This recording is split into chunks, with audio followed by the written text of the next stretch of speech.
নমস্কাৰ, মই মধুস্মিতা শৰ্মাই বৈশাখী টি ষ্টেট বতৰ বিজ্ঞান কেন্দ্ৰৰ পৰা আপোনালোকলৈ প্ৰীতিভৰা সম্ভাষণ জনালোঁ। এয়া দেখিছে নহয়, বতৰৰ অৱস্থা খুব বেয়া। কালিৰ পৰা যথেষ্ট বেয়া হৈছে আৰু আজিতো খুব বৰষুণো দিছে চিপ চিপকৈ, আৰু চাৰিওফালে যেন একদম কুঁৱলীহে পৰিছে, এনেকুৱা ধৰণৰ পৰিৱেশৰ সৃষ্টি হৈছে। গতিকে সকলো সাৱধান, বিনা কাৰণত আপোনালোক কেতিয়াও ওলাই নাহিব, ঘৰৰ ভিতৰতে থাকক পাৰিলে। আৰু যিসকল চাকৰিয়াল সেইসকল ওলাই আহিবই লাগিব।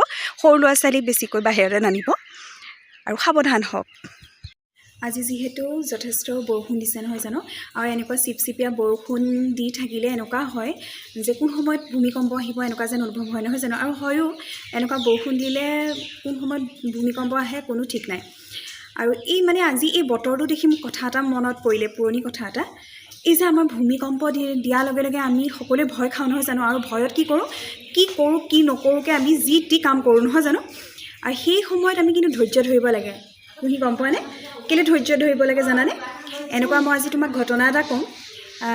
আমি যেতিয়া 2009-10 চনৰ ঘটনা হ'ব, DCBত আছিলোঁ আৰু DCB মেইন হোষ্টেলত আছিলোঁ।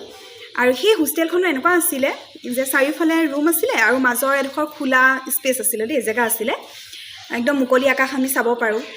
আৰু তাত মুকলি আকাশ যিহেতু চাব পাৰোঁ, গতিকে বৰষুণ দিলে বৰষুণৰ পানীও পৰে। আৰু এদিন কি হ'ল, 8:30মান বজাৰ পৰা আমি ভাত খোৱা পিছৰ পৰাই এই ভূমিকম্প আহিবলৈ ল'লে, আৰু সঘনাই আহিছে। এই 2 মিনিটৰ মূৰে মূৰে এনেধৰণে ভূমিকম্প আহিবলৈ ধৰিলে। আৰু তেতিয়া সকলো শংকিত হ'ল, ভয় লাগিবই। আৰু যিহেতু সকলো হোষ্টেলত আছে, অকণমান মাক দেউতাকৰ পৰা দূৰত আছে, ভয় অনুভৱ কৰিছে। আৰু তেতিয়া খুব চিঞৰ বাখৰ এটা হয়। আৰু এটা সময়ত ইমানেই অকণমান 5 মিনিট সময় একদম কণ্টিনিউৱাছলি, 5 মিনিট লাগে 10 মিনিটমান এনেকুৱা সময় হ'ব কিজানি, মই পাহৰি গৈছোঁ অকণমান সময়টো কিমান দীঘলীয়া আছিলে। আৰু সেই সময়কণ যেতিয়া ভূমিকম্প আহিছে, সকলোৱে ইমানেই ভয় কৰিছে।